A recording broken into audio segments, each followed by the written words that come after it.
Muy buenas noches, soy Steven Bonilla y en el presente video voy a explicar sobre un tema muy importante dentro del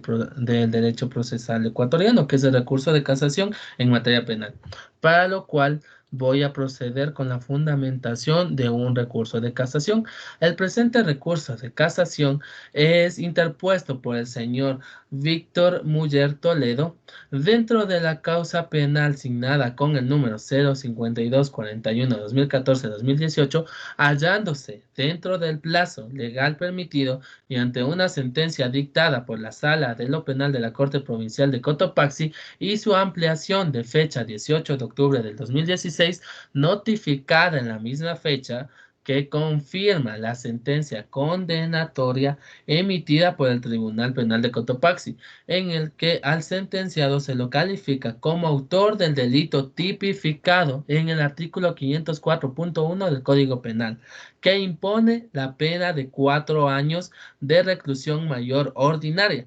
desatendiendo la irrefutable prueba material y testimonial con la que se justificó el estado de inocencia y la inexistencia del delito.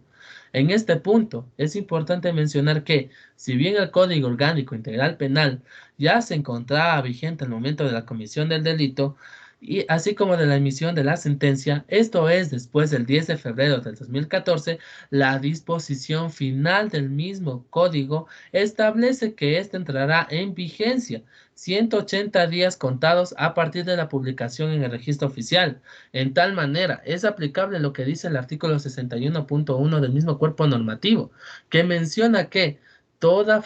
infracción será juzgada y sancionada con respecto a las leyes vigentes al momento de su comisión. En tal manera, son aplicables para el presente caso las normas penales anteriores. Y en este sentido, el recurrente fundamenta su recurso de casación en, primero, la indebida aplicación de los recursos 30 de los artículos 30A y 72 del Código Penal en la sentencia, trayendo como consecuencia que esta no sea reducida la pena por circunstancias atenuantes. Y esto, pese a haber sido objeto de petición y se ha presentado un recurso horizontal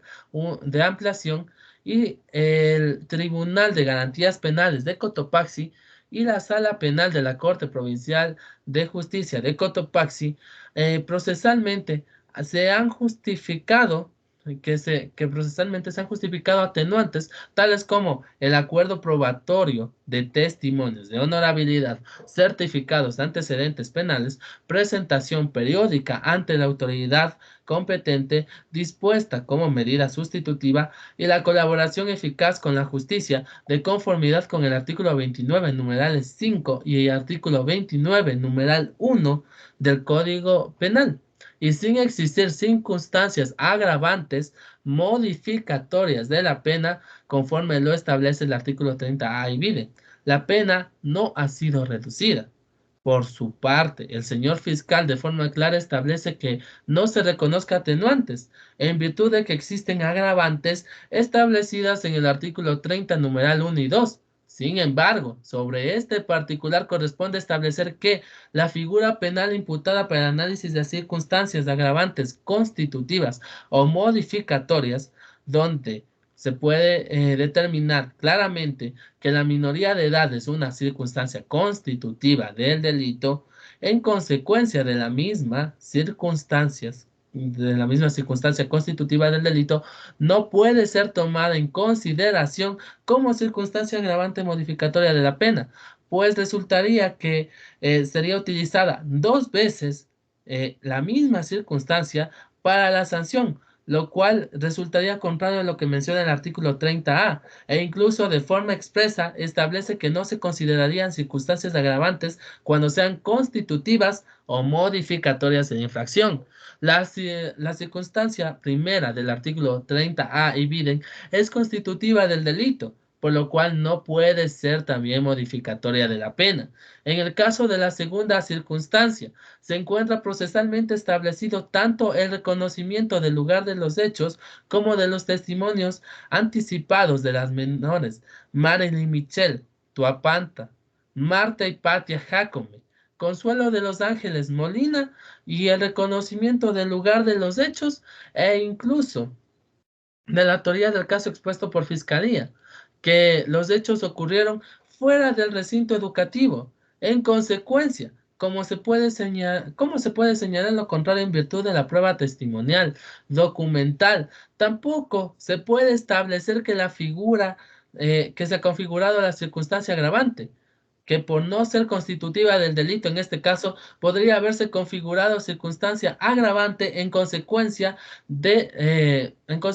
modificando la pena. En virtud del análisis legal y probatorio que con relación a la petición de recurrente, tras haberse aprobado conducta ejemplar anterior y posterior al delito, colaborando eficazmente y presentándose periódicamente ante la autoridad competente, evitando fuga u cometimiento cuando bien pudiera hacerlo y no lo hizo. En esencia, dos circunstancias atenuantes corresponderían aplicar el artículo 72 del Código Penal. Cabe recalcar que la primera circunstancia agravante del artículo 30A es constitutiva del delito, por lo cual no se puede tener en cuenta. Y la segunda agravante no se encuentra legalmente justificada. En consecuencia, cabe aplicar que el artículo 73, debiéndose la pena en el presente caso reducirse a 3 años de reclusión menor ordinaria.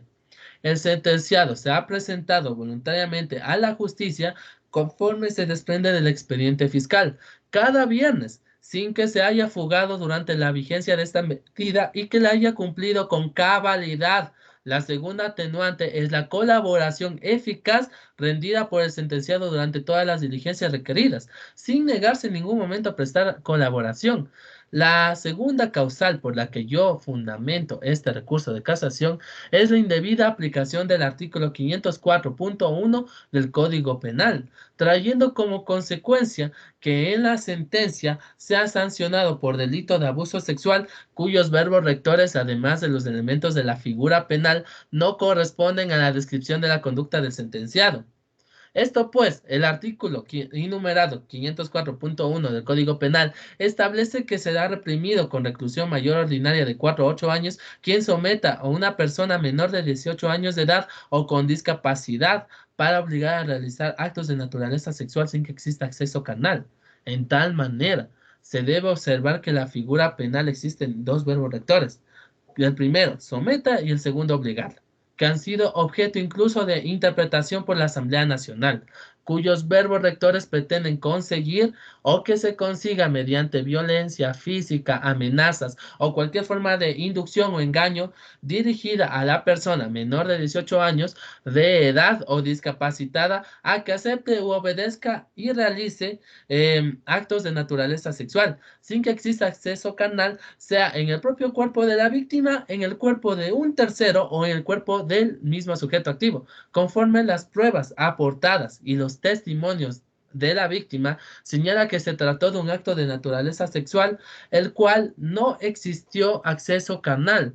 pero que a diferencia de lo que señala la figura penal, estos actos deben ser ejecutados por la víctima en su propio cuerpo, en el de un tercero o en el cuerpo del sentenciado, hecho no justificado ni probado. Por el contrario, es establecido que el sentenciado fue la persona que realizó estos actos en su propio cuerpo, falencia normativa que ha sido corregida por el legislador en el artículo 170 del actual Código Orgánico Integral Penal, donde la figura penal es clara en los actos de naturaleza sexual,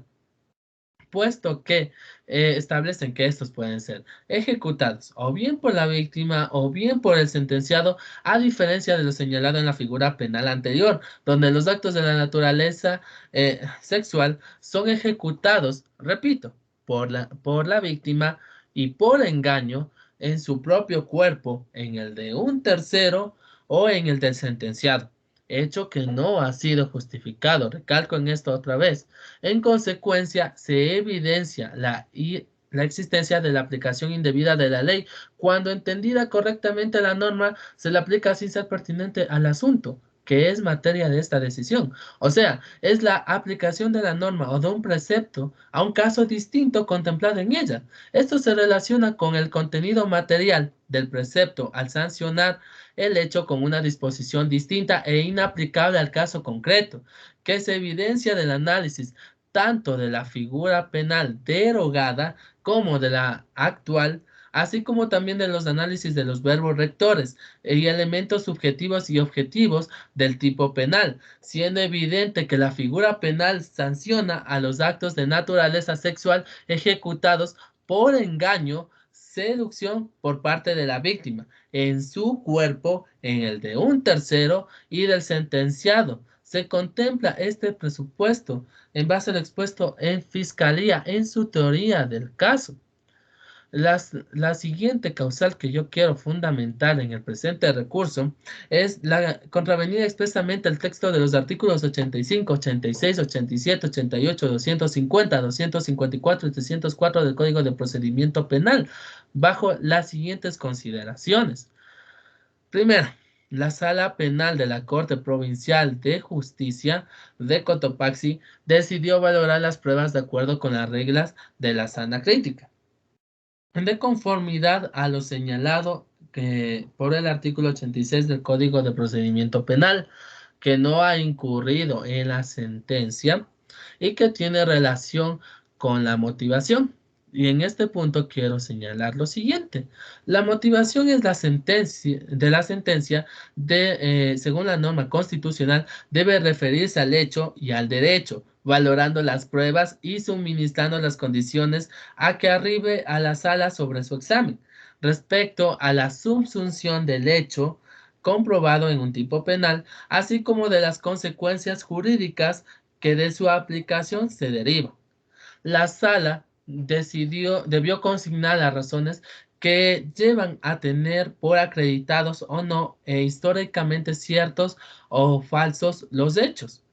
que constituyen asimismo los elementos materiales del delito, sin hacerlo limitándose únicamente a transcribir los testimonios, señalando las pruebas de las que se sirve cada caso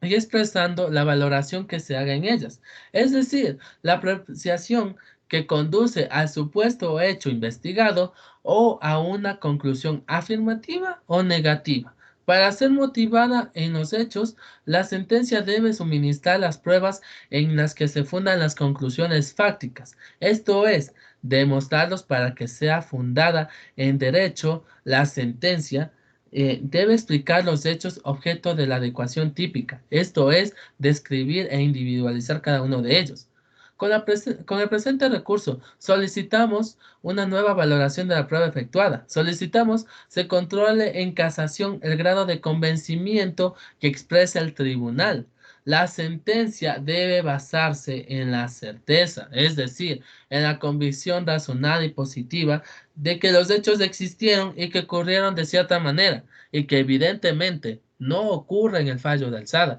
Si bien la estimación valorativa de las pruebas y las conclusiones fácticas de la sentencia son intocables en casación, estas sí controla el proceso lógico seguido por la sala en su razonamiento. Objetivo presente del presente recurso en este punto. El Tribunal de Casación deberá, bajo esta petición, efectuar un examen sobre la aplicación del sistema probatorio y sobre su normatividad establecido, a fin de custodiar la aplicación de la regla de la sana crítica en la motivación de la sentencia, verificando si su fundamentación se han observado las reglas de la lógica, del razonamiento y de la experiencia o conocimiento que utilizó la sala. La garantía de motivación implica que mientras por un lado se deja al juez la libertad de apreciación, queda en cambio obligado a correlacionar lógicamente los argumentos, evitando de esta manera la arbitrariedad como ocurrió en el presente caso. Eh, por ello, es obligación del recurrente relacionar el sustento jurídico respecto a la valoración de la prueba. Su actuación es esgrimida en la primera parte de este recurso, como la prueba para determinar la transgresión de la ley y para ello es necesario referirnos a las pruebas evacuadas en la audiencia de juicio y transcritas textualmente en la sentencia, partiendo de la premisa del artículo 85 del Código de Procedimiento Penal que no observa, es decir, La prueba debe establecer tanto la existencia de la infracción como la responsabilidad del imputado. De los testimonios expresados en la sentencia de manera unívoca y concordante, se evidencia que son referenciales. Los señores policías, quienes actuaron luego del presunto hecho delictivo, los señores docentes refieren haber conocido por parte de los estudiantes de lo ocurrido y en virtud de ellos tomaron contacto y llamaron a los agentes policiales, sin haber presenciado el delito presuntamente cometido. La víctima del delito no identifica al responsable del delito, solo describe, pese a que manifiesta que los hechos supuestamente se repitieron varias veces y que el sentenciado era conocido, aseveración de suma importancia en vista de que si bien se trata de delitos que se cometen en ausencia de personas que puedan presenciarlos por la naturaleza de estos propia de estos delitos, no es menos cierto que la víctima debe estar en posibilidad de reconocerlo. Si ha ocurrido más de una, la menor víctima señala que quienes presenciaron estos hechos declarados fueron las niñas Daisy Patricia Caicedo Taiza y Carolina Estefanía Caicedo Taiza. La segunda de ellas, señalada, en la segunda de ellas que señalo, declara que no sabe nada de lo ocurrido. Mientras que la primera señala que fue a avisar a la directora en vista que ese señor es quien busca a las niñas, le dice a la directora que un señor estaba dando una moneda a una niña y que una compañera le dijo que el señor sabía abusar de las niñas y determina que solo esa vez le vio. Es decir, la menor señala que el sentenciado ha cometido varias veces el delito y el hecho con varias niñas. Sin embargo, dijo otra compañera, sin que se aclare este particular, en consecuencia, se trata de un testimonio referencial y erróneo por las afirmaciones señaladas de ser varias las menores abusadas y que esto es costumbre del sentenciado, sin poder señalar con claridad lo señalado por la víctima.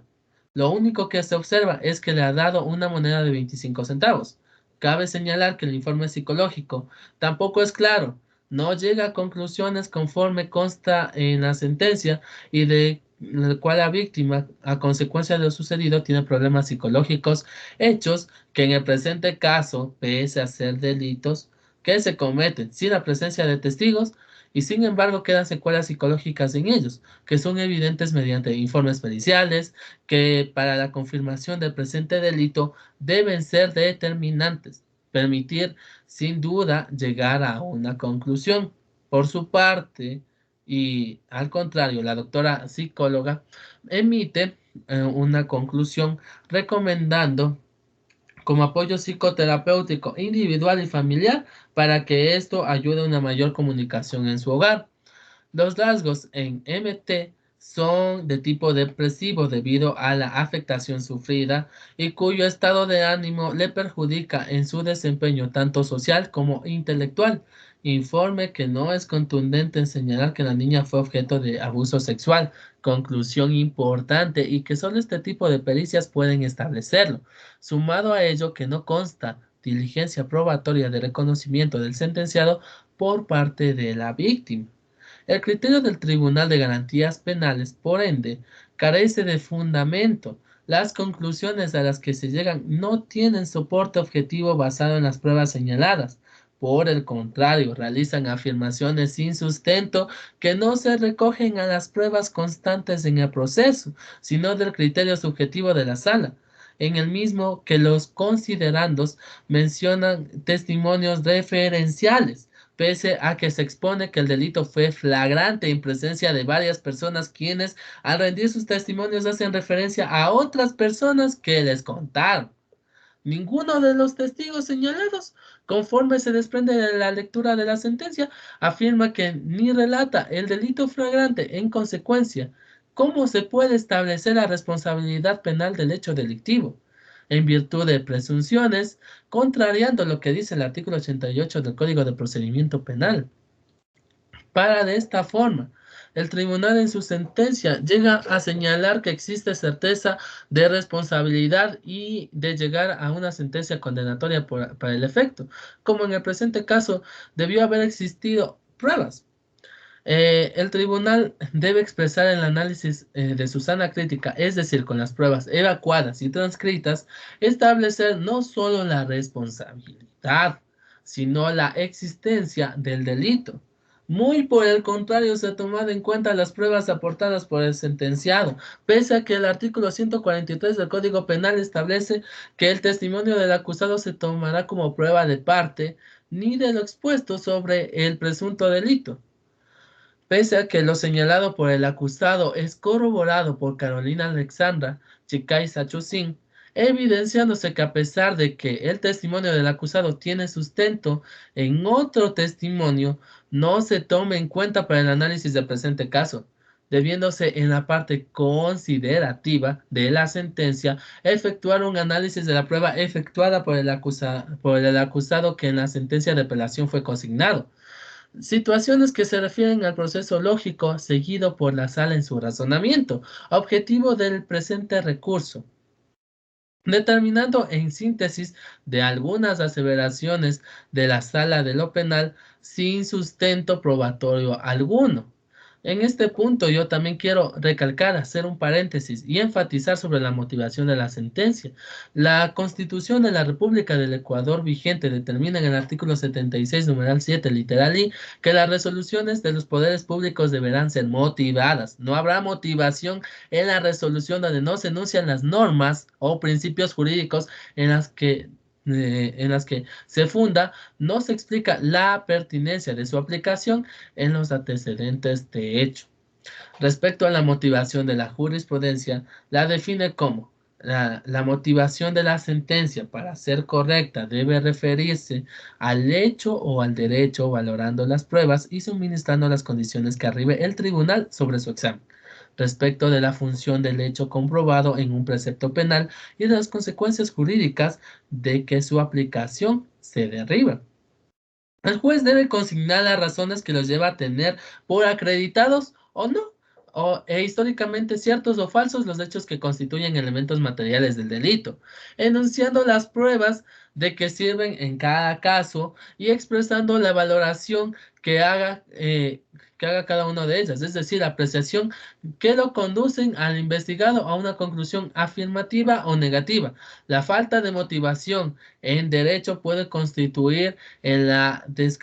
no descripción del derecho que debe de servir de sustento a la calificación. Es decir, cuando se aplica una norma jurídica diferente a la que corresponde en un proceso de correcta adecuación típica, tal como sucede en el presente caso, para ser motivada en los hechos, la sentencia debe suministrar pruebas que se funden en las conclusiones fácticas. Esto es, demostrarlos para que sea fundada en derecho. La sentencia debe explicar los hechos objetos de la adecuación típica, esto es, describirlos. Otra exigencia para que la motivación sea legítima es que debe basarse en la prueba válidamente introducida en el juicio. Esto es una consecuencia del principio de verdad real y el de inmediación, que es de su derivado, el cual supone la oralidad, la publicidad, la contradicción, entre otros. Esto mencionado por la Gaceta Judicial en el año 2009. De los testimonios transcritos textualmente de la sentencia de manera unívoca y concordante, se evidencia que son referenciales los señores policías, quienes llegaron luego de un presunto hecho delictivo, y los señores docentes que se refieren a haber conocido por parte de los estudiantes de lo ocurrido y en virtud de ello tomaron contacto y y llamaron a los agentes policiales, sin haber presenciado el delito presuntamente cometido. La víctima del delito no identifica al responsable del delito. Solamente lo describe pese a que manifiesta que los hechos supuestamente se repitieron varias veces y pese a que se señala quienes presenciaron los hechos, las niñas Daisy Patricia Caicedo Taiza y Carolina Estefanía Caicedo Taiza, la segunda de ellas, declara que no sabe nada de lo ocurrido, mientras que la primera señala que fue a avisar a la directora en vista que ese señor es quien busca a las niñas, les dice a la directora que un señor estaba dando una moneda a una niña y que la compañera le dijo que el señor sabía abusar de las niñas y determina que solo esa vez le vio. Es decir, la menor señala que el sentenciado ha cometido varias veces el hecho y con otras niñas que eso le dijo otra compañera. Sin que se aclare este particular, en consecuencia, se trata de un testimonio referencial. Lo único que observa es lo que, que se ha dado una moneda de 25 centavos. Cabe señalar que el informe psicológico tampoco es claro, no llega a conclusiones conforme consta en la sentencia de que la víctima, a consecuencia de lo ocurrido, tiene problemas psicológicos. Hechos que en el presente caso, pese a ser delitos que se cometen sin la presencia de testigos, sin embargo, pueden traer secuelas psicológicas que son evidentemente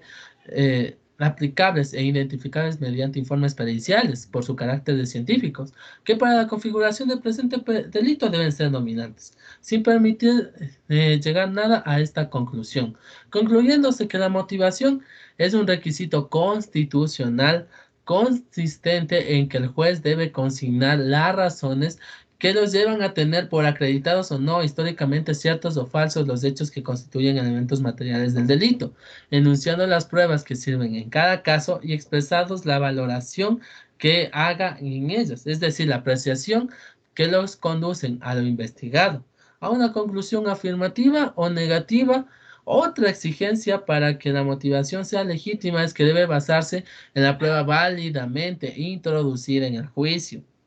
La falta de motivación en el derecho consiste en la no descripción del hecho en el que debe servir de sustento a la calificación, es decir, una norma jurídica diferente a la que corresponde en un proceso de correcta adecuación típica. Tal como sucede en el presente caso, para ser motivada en los hechos, la sentencia debe suministrar las pruebas en las que se fundan las conclusiones fácticas. Esto es, demostrarlos para que sea fundada en derecho. La sentencia debe explicar los hechos objeto de la adecuación típica, esto es, describirlos, que en la sentencia notificada se evidencia de su carencia. Muy por el contrario, no se ha tomado en cuenta, pese a que en el artículo 143 del Código Penal establece que el testimonio del acusado se tendrá como prueba de parte, ni de lo expuesto sobre el presunto delito, pese a que lo señalado por el acusado es corroborado por Carolina Alexandra Chicaiza Chusín.